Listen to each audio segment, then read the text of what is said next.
What is going on, guys? My name is Dirk Deadeye, and welcome to episode 7 of the Harmless Bear podcast. That's right, episode 7. I told you, I'm going to keep the ball rolling, man. We're going strong. Solid. Like a, I don't know. Like a bush Wookiee waiting for someone to walk by with a 12-time scope, GOL Magnum. That's how I'm rolling hard like that. And let's just get it on. Let's go. So Sony announces a mouse and keyboard controller for the PS3. Apparently, which is good. It's a good idea on Sony's part because there's a lot of crappy products out there. So why not make a shitty product, put your own name on it? I mean, come on. Anyway, guys, it's made by Hori. I don't even know who these guys are. I don't know. It's some Japanese or it's a Taiwanese company that makes peripherals for, consoles. And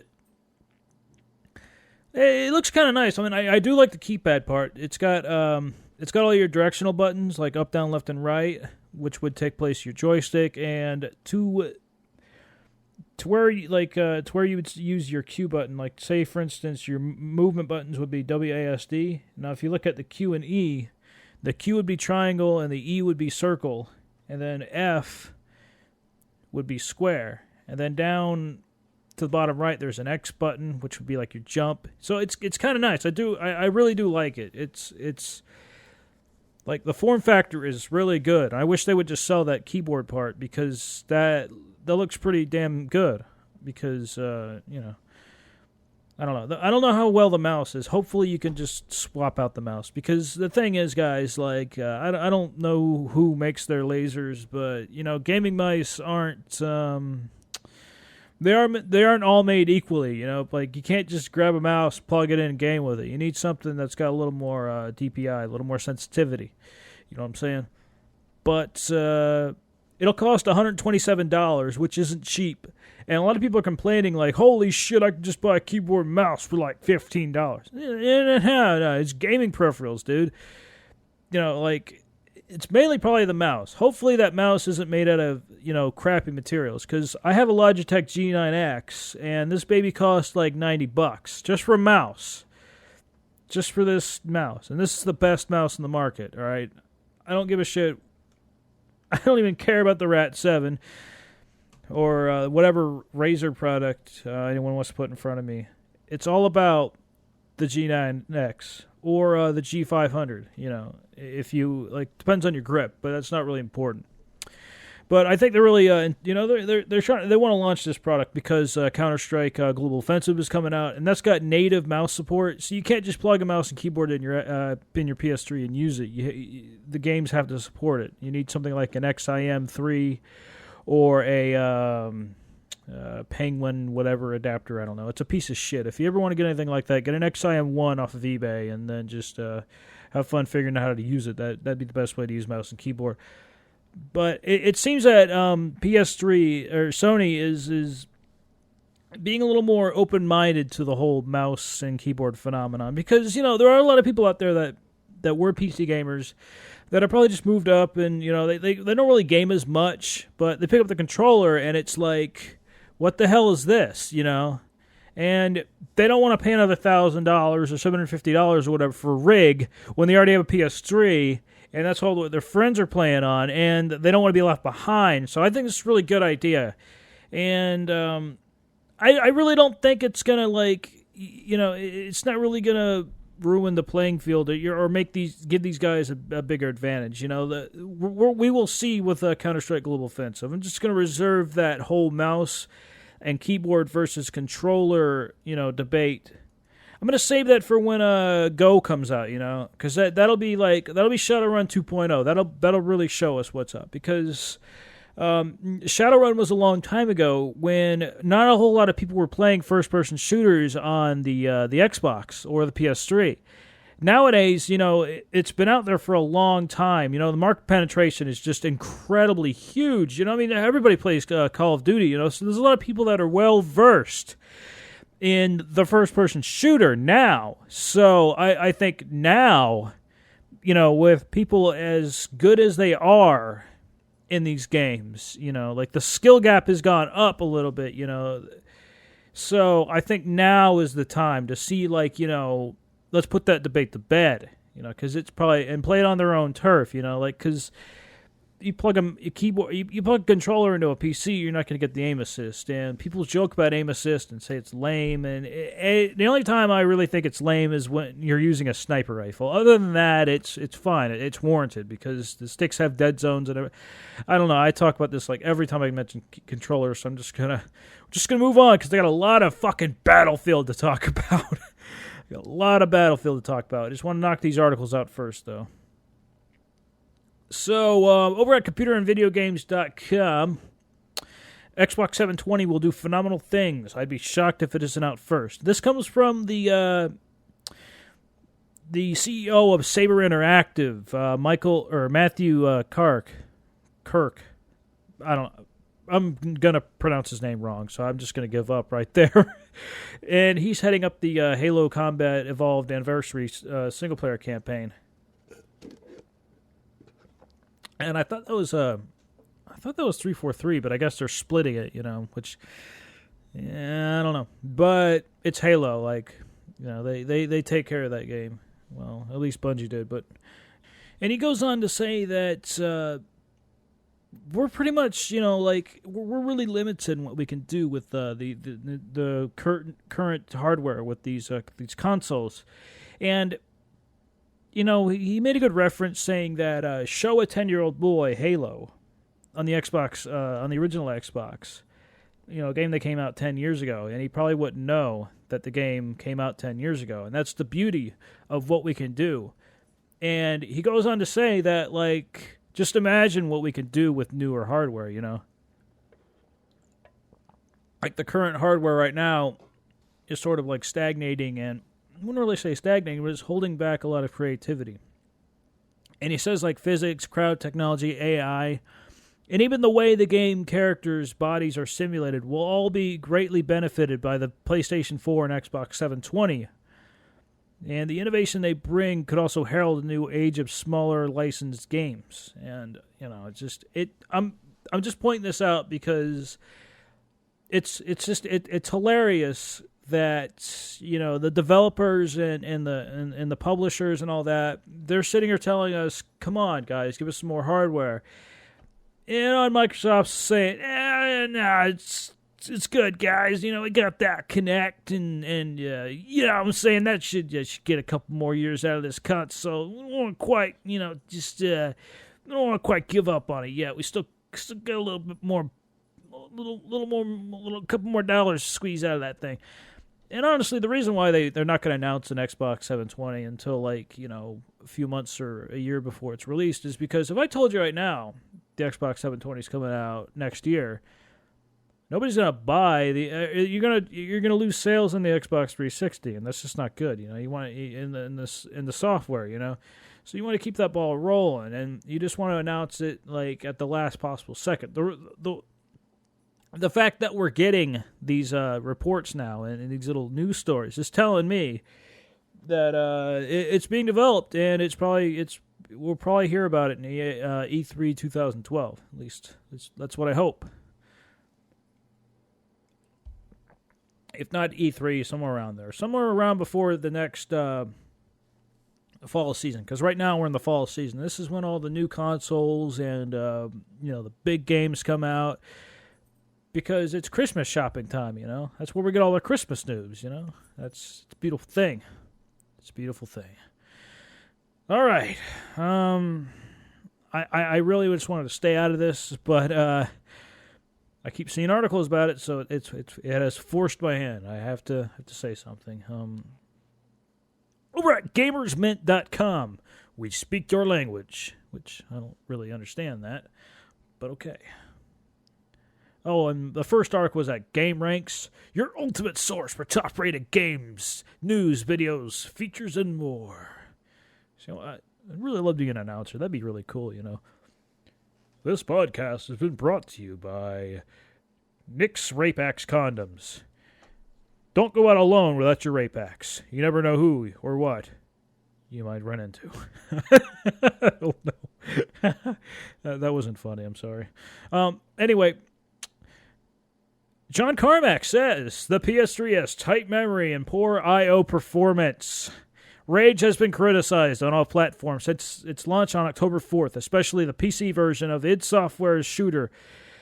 John Carmack, technical director and god of all that is FPS, I added that part, has now said that the studio cannot improve the PlayStation 3's performance much more, and as well as saying the platform has tight memory and poor I/O performance. Yeah. Speaking via Twitter in a response to a player who said, John, please, PLS, be professional and give us PS3 customers a heads up. If you cannot do anything, just let us know. This is ridiculous.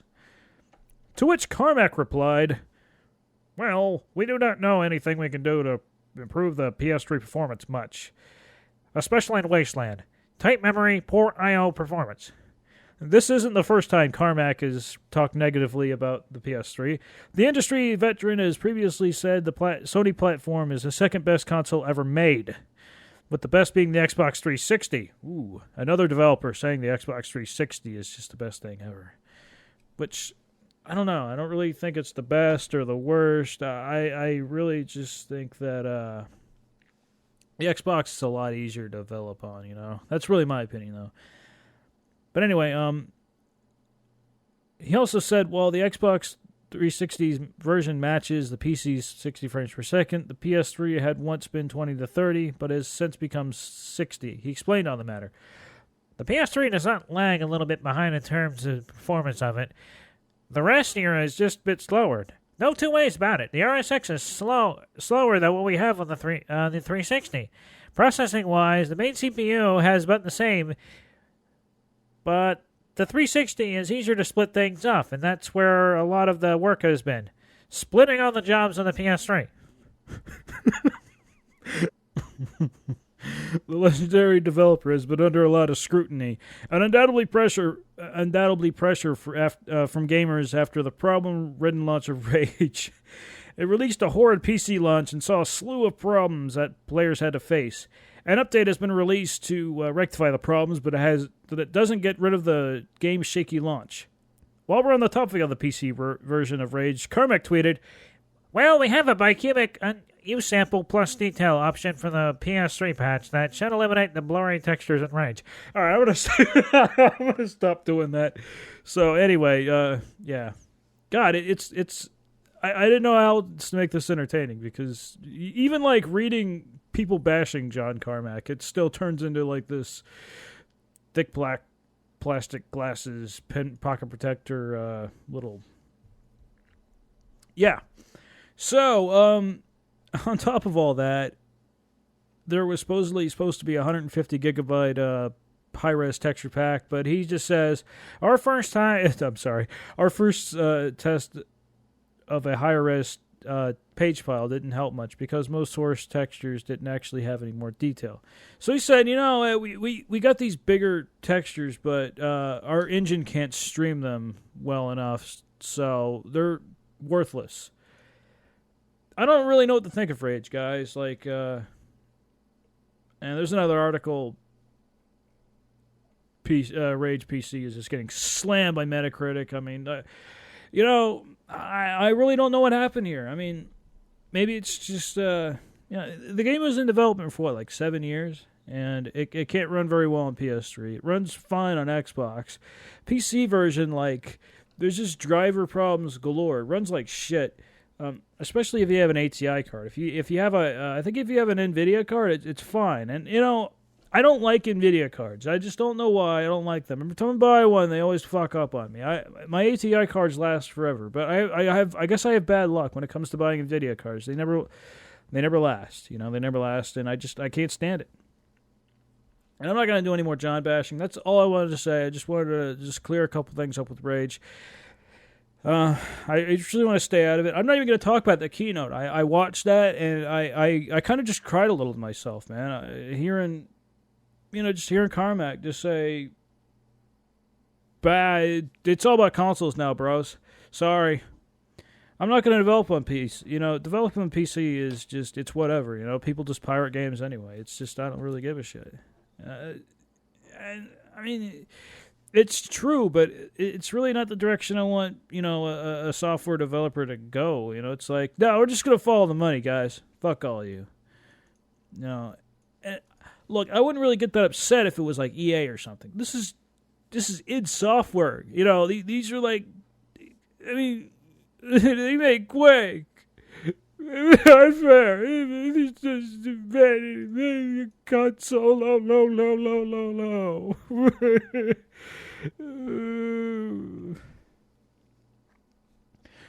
All right, guys, I'm back. I had to take I had to go out and never mind. Let's just move on. Over at beefjack.com, insert awesome quote here, because they don't have anything. Valve talks Source Engine 2. Source Engine 2 is likely to arrive eventually, but it's not top priority. It seems that Chet Failsix, whatever. God, why can't these people just have regular last names? Like, there's all these Z's and consonants in there. I can't pronounce that. Anyway, that dude, Mr. Chet, explains why Valve don't want to replace the tech that's powered their engine since Half-Life 2. And the reason why they're holding out on Source 2 is because they don't really need to upgrade from Source quite yet. They think it's just they can still squeeze some power out of it, and they'd have to retrain everybody, and all the software tools that they use for Source is just completely useless after you release a new one, and they just want to make things easier around the studio and just keep moving on with Source. And we'll see how well the engine's doing when CS:GO comes out. If CS:GO seems a little dated, even for a new game, then it's probably be time, to start, picking on them and pushing down the door and picketing them and stuff like that. Also on beefjack.com, Counter-Strike Global Offensive Casual Mode won't piss off the average hardcore player. And why should it? It's like, why should you get your panties in a knot over, over casual mode? Casual mode, I think, is just for, there's going to be a lot of new people coming into Counter-Strike, and maybe it's just an easier way to get into it, just an easier way to ease your way on in. And I know a lot of, CS guys, we didn't have that option. We just went into a server. We didn't know what the hell we were doing. We asked for help. People just make fun of us, and, you'd walk out, you'd think everything's fine. You take a step outside, and it's like you just get shot full of holes, or you just get AWP'd in the face, or, you just die. You think Black Ops is bad. You die quick in Counter-Strike, especially when you don't know what the hell you're doing. If you don't know where to walk, you're dead. And it takes a lot of getting your ass kicked over and over and over again to just get good at the game. So, I think it's in their best interest just to make a little easier sort of casual mode. Just something a little more, just easier. I mean, why not? Why get people all up in a tizzy and just drop the game after 5 minutes? That's not good. That's not good for business. But yeah. Oh my God! All right, guys. This is what I got. All that regular news out of the way. So if you don't like Battlefield, just go ahead and shut the podcast off when I'm done ranting or whatever. But Battlefield's coming out next week, and my next podcast will be after Battlefield comes out. So I want to just update you guys on everything that's going on as far as the news articles I've seen so far. And I got a couple here. So we're just going to go over that. I don't want to do a Battlefield 3 special because I thought that Modern Warfare 3 thing was kind of stupid. So I'm just gonna sit there and talk about Battlefield 3. And maybe some things that you missed out on. And I'm going to talk about, I'm also, like I always do, I'll elaborate on the stories. That's why I sort of, just got through these news articles that I kind of liked, and then I'm going to spend more time on Battlefield because that's on the tip of everybody's tongue. And, of course, when Modern Warfare 3 comes out, you COD fans out there, I'm not going to leave you alone. I'm not all about a Battlefield. I mean, I love Battlefield, but I also love COD, but COD's another month out, so we got to focus on what's right on the cusp, tip my my fingertips. That's what I got to worry about. Lars Gustafsson, the creative director at DICE, basically, he said the beta was a success, and a lot of people they assume the beta was. It kind of was a bug testing beta, but it wasn't really the central focus. Like, if you found something, just go ahead and report it. And more often than not, like, when people say, like, oh, nobody heard what I had to say, I'm pretty sure that whatever bug you found, like, 700 other people found the bug, and they also reported it. So there's a good chance they found it. You might have been the first, but you probably weren't the person that was red. So, just bear in mind, we did help out a little bit with the bug testing. There wasn't a whole lot of bug testing to be done because they've already, the QA guys have already tore this build to shreds, and they've gotten a lot of the data on their own. But if anything did slip through the cracks, then we did assist them with that. Mainly, our job was to brute force the servers, with just stressing them as hard as I can, so we don't have a repeat of what happened with Bad Company 2, Because Bad Company 2, just was an abysmal failure on the fucking launch. And they don't want that to happen. And the only way, they got to stress test their servers. And they had over 8 million people, playing Battlefield 3. And that also is nice because that exposed Battlefield 3 to a lot of new players. And I was actually out playing Bad Company 2 last night on Xbox. And I ran into some people, and, they're actually telling me that, they really enjoyed the beta. These are average people. I asked them, you're into YouTube or anything? Like, no. What, people actually post stuff on YouTube? So they didn't know about that. So, the average Joe said it was pretty good. He said there were some bugs and stuff, but he's like, well, whatever. They're testing the game, right? It's a beta test. I'm like, yeah, that's exactly right. It's test. So, it's not going to be like that release. Yeah, that's cool. And that's what I got from a lot of people. And plus, my job requires me to, go around and, visit tons of grocery stores. So I talk to, stock boys all day, stock boys at grocery stores. And those dudes, they play a lot of fucking video games. And I talk to those guys. And, they have pretty much the same sentiments about it. It's just, they're like, yeah, man, it's going to be great. I'm like, what? So, was it kind of glitchy for you? He's like, yeah, but fuck, man, that game was just awesome, man. Is it going to be smooth when it comes out? I said, yeah, it should be. Yeah. So they were just asking me. They were making sure, because they weren't convinced it was bad. They were just telling me that they were just saying that it was a little bothersome, but it wasn't so bad. And and this is a good thing for us. This is a good thing for the Battlefield community, because this exposure, even if a quarter of the people that were introduced to this game buy it, that's a huge amount, man. That's 2 million people.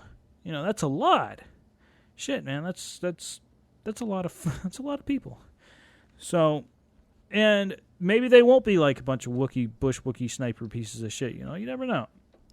And I'll get into snipers and stuff like that soon. But mainly, the objective of the actual beta test was just to test the server back end. Just to see if the EA servers can take the massive tentacle rape that we were going to unleash on the server back end, So hopefully they learn their lesson this time. Hopefully, And honestly, I'm kind of jaded after playing the beta, man. I thought it was a lot of fun. I hated Metro. I'll tell you that. I hated playing every minute of Metro, but you know what? Right now, I'd go for some Metro, man. I really could. I guess hindsight is 20/20, but I could really do some Metro right now, man. You know what I'm saying? Yeah, you guys feel about out there. Would you want to do some more Metro right now? You kind of missing a little bit, kind of craving it. There were so many things I didn't get a chance to do, man. I didn't get to play with the Magnum or anything like that. I was just so focused. I got into this routine where I started sniping a lot, and recently, I that's what I've been doing in Battlefield Bad Company 2. I pulled out the SP98 with the 4 times, and I was just going to town, man. It was a lot of fun. So hopefully, I don't turn into one of those aggressive recon types, because I love playing the engineer class. We'll see. Also, over at mpfirst.com, I'm doing my best to get these guys out there, because I support the grassroots. I support the guys that the people that aren't all corporate and huge, and they're making a shitload of money and they don't have any interests quite yet, because they deliver a lot of news. And I've gotten let's see, just in this podcast alone, for 7 articles on Battlefield 3, just on their site. And I go to IGN and Kotaku and all that other crap. It's just a bunch of bullshit that I don't want to read. Like, it's a bunch of industrial crap. Like, it's just, I don't know if you guys want to hear about that stuff, Like, I really don't. My podcast is mainly just about gaming. It's a gaming. It's what you do with the controller, is what we're all feeling and what we're all experiencing, the psyche, the experiences, the game. And there's a little bit of that marketing, a little bit of that stuff in there, but not so much, because another podcast, Spawn Trap, he's I like listening to him, man. I think he covers it really well. Why the hell would I encroach on that? I'm good at, being a loudmouth, opinionated guy. Let me just do that, because that's who I am, But anyway, I really appreciate the grassroots guys, and any chance I get, if I find an article on MP First, I go right there, because I love the grassroots, man. It's because that's where the passion is, That's why I like smaller YouTube channels, That's why I like podcasts, because these guys, they got everything to prove, man. They're hungry. They want. They really want to entertain people, and they care about what they're saying, just as I do. I try to demonstrate that, and anyone else that's got that same passion, that same the heart, anytime I give them a chance, and I try to support them, But anyway, so. In Battlefield 3, the spotting features are a little bit different from the beta. Apparently, you can. Apparently, when you shoot your gun and it's unsilenced, you'll be spotted on the radar, not on the mini map. You won't have a Dorito over your head, but you will show up in the radar, and that's only for unsuppressed weapons. And I don't know, guys. Like I kind of like that. I think the 3D spotting's a little crazy. But it is kind of nice, It is kind of nice. It's going to force a lot of people to use silencers, but that's also a perk, because then people won't be from far away shooting, because silencers, they make the guns a lot weaker. And in Battlefield 3, it's going to be they already have all these things and taken in consideration, like the actual caliber of the round, or the characteristics of the round and the rifle. Like a 9mm bullet won't go as far as a 223 or a 7 or 7mm 7.62. I'm not really a big gun nut, guys. You have to excuse me. But you know what I'm saying. Larger rounds will go for pistol rounds won't go really that far. So. All these things are taken into consideration, so I do appreciate that. Maybe this will add some element of balance into it. I'm not a psychic. I can't just wave my arms over the crystal ball and see what's actually going to happen with these map changes. And in this video I'm seeing right here, the mini map looks a lot better. It's a lot more clear. It's got a compass under it, and it looks a lot better. And I don't know, but. I'm just going to reserve my judgments for the final build. I'm not going to sit here and, just predict things, because video games are funny like that, man. People always discredit developers for not making balanced games, for and it's not easy. It's not easy. You cannot, because when you're in development, you're playing with your QA guys, and for the most part, they all play like gentlemen, right? You bring it out to the mass public, you let the 9-year-olds get a hold of it, and they play the game entirely different, and you didn't even know about all this stuff, and you're like, holy shit, I didn't even know you could do that! Why are people shooting at each other with Gustavs? I thought that's an anti-tank weapon. What's wrong with these people, And it might seem crazy, but at the same time, it's... you might think that's nuts, but that might have been what's not. That might not have been what's going through their heads, because in their perfect little minds, they're thinking engineer shoots rockets at tanks, not engineer does a 360 off of some roof on Valparaiso or whatever and blows 3 guys up with MK2 with a Gustav. You don't.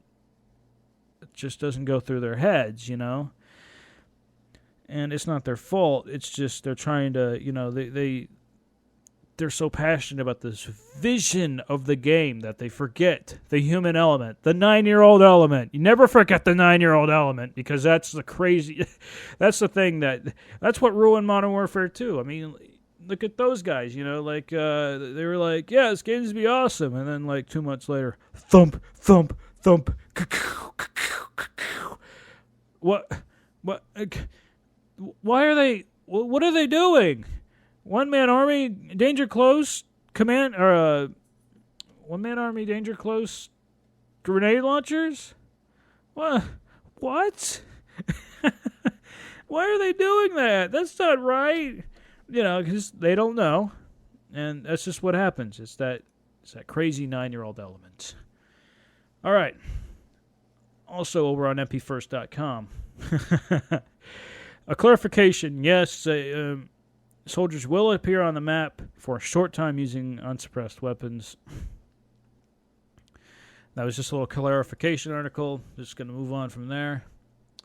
There will be a patch, a day one patch on for Battlefield 3. It's been confirmed through Major Nelson. And Patrick Liu has agreed that there will be probably a day one patch, but it'll also include feedback from the beta. And remember, guys, when I was saying, I can't remember if it was in my podcast or one of my commentaries, that the beta, usually betas or for the title update, that's usually what you're working on. You're working on the title update. The game's already done for the most part. They're just cleaning it up a little bit, adding a couple things. But whatever they do now, it's too late. They're already pressing the discs, So, but that's fine because you can still make a title update. So that's pretty much what they're doing. And there it is, confirmed. I mean, I've been in the beta scene for a very long time. I've betaed over 50, 60, maybe even 100 games. I don't know. I used to only play beta games. I just love it. And one part I love about beta games, especially shooters, is there's usually those really unbalanced weapons. And it's a guilty pleasure, but I just love mowing people down with unbalanced weapons. It's kind of fun. What? It's you gotta be a dick sometimes, man. Gotta be a dick sometimes. Also, they are actually they took a lot of our feedback in the beta, and the level up times will take longer. Like, because we saw colonels out there, like level 45s out there, and they had like nothing else to unlock. They were done. It was ridiculous, Like we're getting all this like praise and parading and stuff. Like, oh yeah, it'll take forever to unlock everything. 100 hours per class. You'll never finish updating, or you'll never finish unlocking everything. But apparently, what could have happened is that they toned down the leveling so people could actually grind through the weapons in the beta and test them, which is fucking. If that's the case, then that was really nice of them. They most of the time in betas, they'll fucking lock away everything. They'll give you a couple weapons. They'll try to like show you as least as they can. It's been a long time since I remember a game like this allowing you just to play with all of the weapons. Like, I mean, they didn't give them all to you at once. You had to earn them. But still, and then they lower the leveling cap to give you those weapons, let you try them out. That was bro of them. That was just, that just shows you that, if I'm right, of course, that just shows you that DICE, DICE really cares. And you really shouldn't, confuse DICE and EA.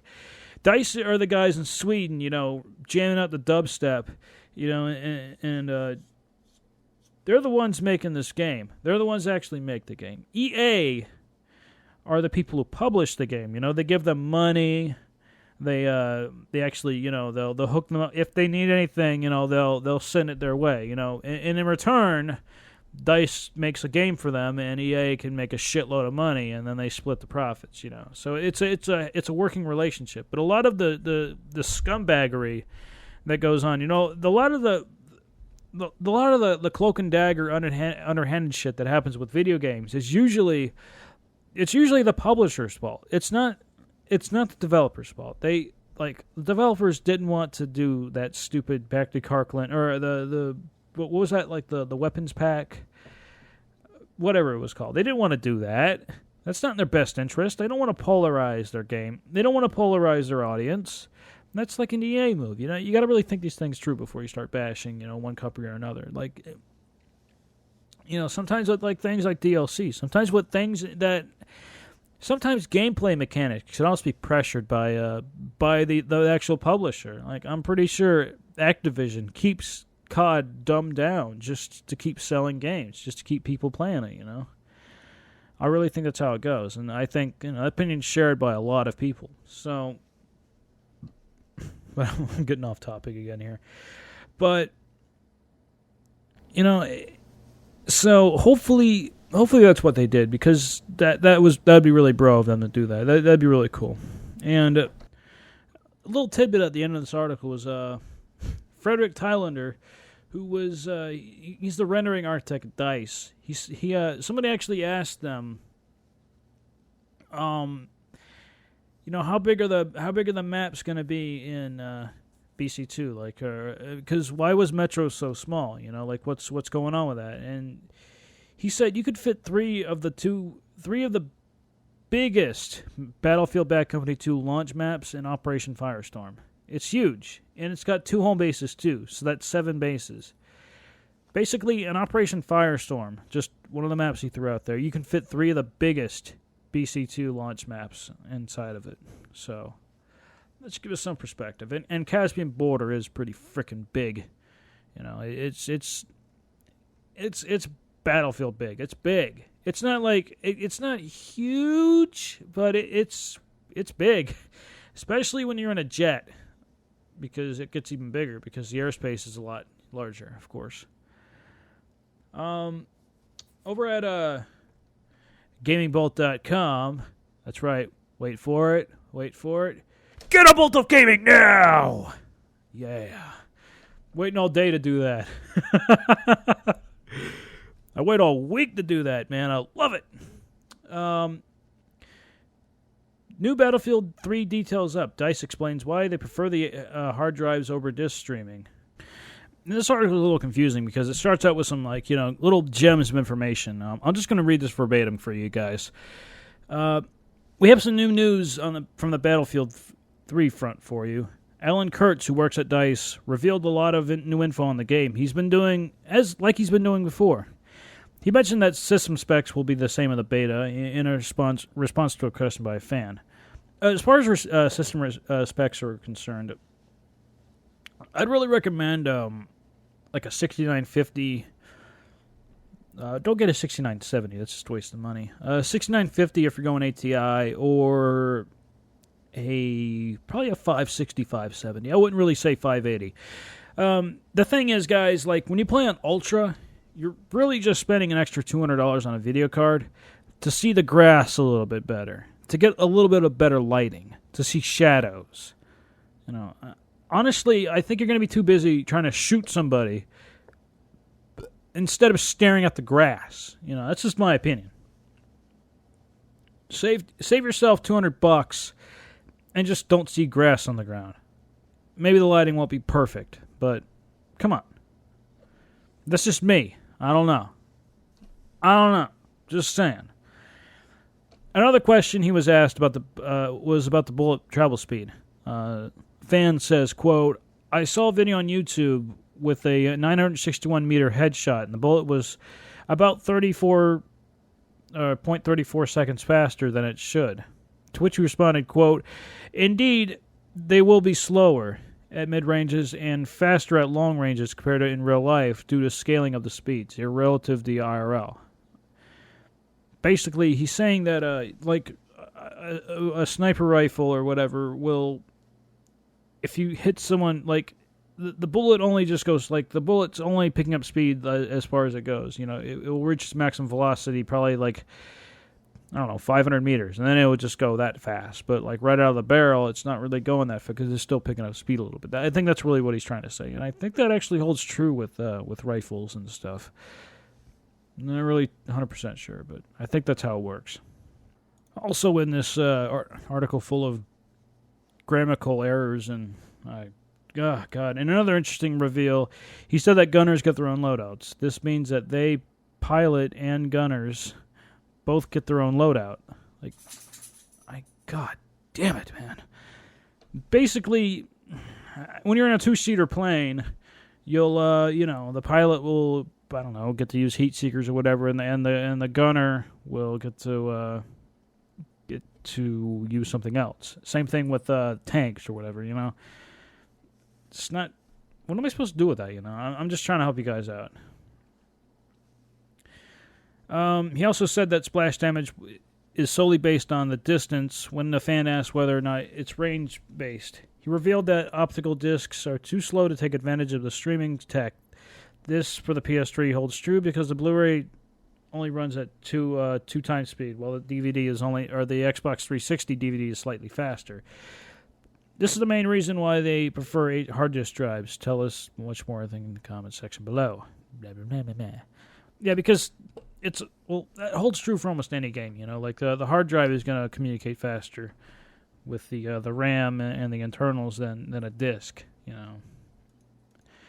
And it's nice that you can actually install the game on PS3 because I think more games should be installed on PS3. I don't know why they don't give us that option. Be wrapping up, guys, real soon. Just a couple more things just want to go over. There's going to be a lot of DLC. That's all I'm going to say about that. They are talking about DLC like crazy. They said they're going to have, I think they said they're going to have twice as much DLC or 4 times as much DLC. And, I don't know about that. Hopefully, I don't know. Did everyone have to pay for DLC on Xbox? Because I didn't have to pay for DLC on PC. The only thing I had to pay for was Vietnam, but that was it.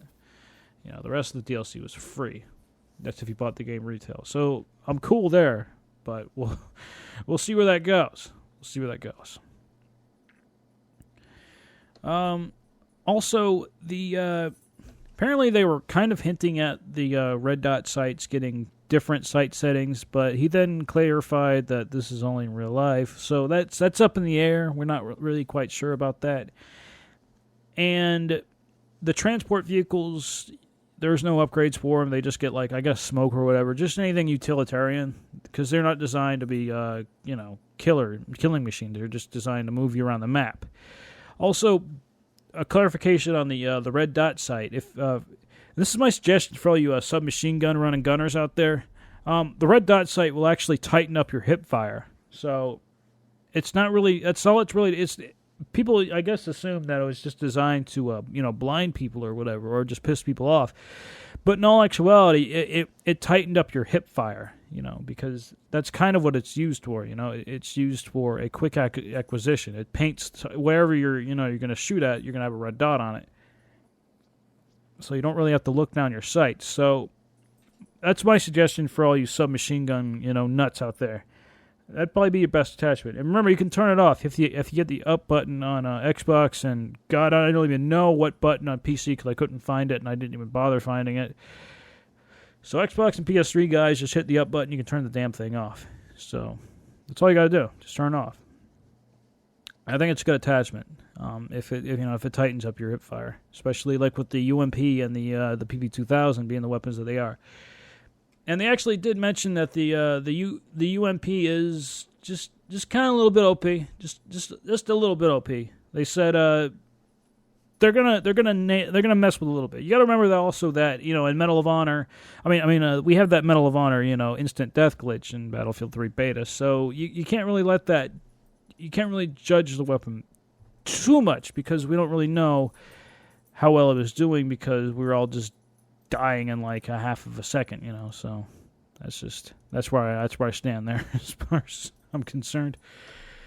As far as the weapon damage system is concerned, they based the weapon damage off of the XM8 Magnum or XM8 with Magnum ammo. That was like the basis for damage in Battlefield 3. And then they tweaked it to, for larger maps and more open spaces in Battlefield 3. So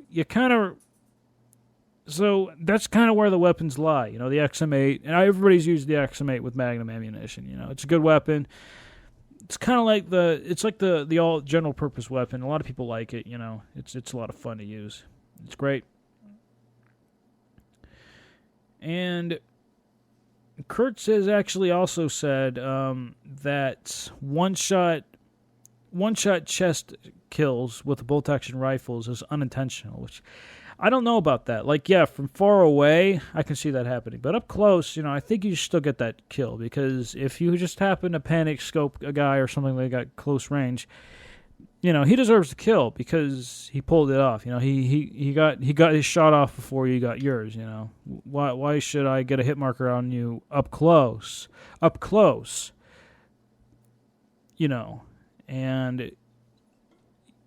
that's just not fair. Because the gun can only shoot once.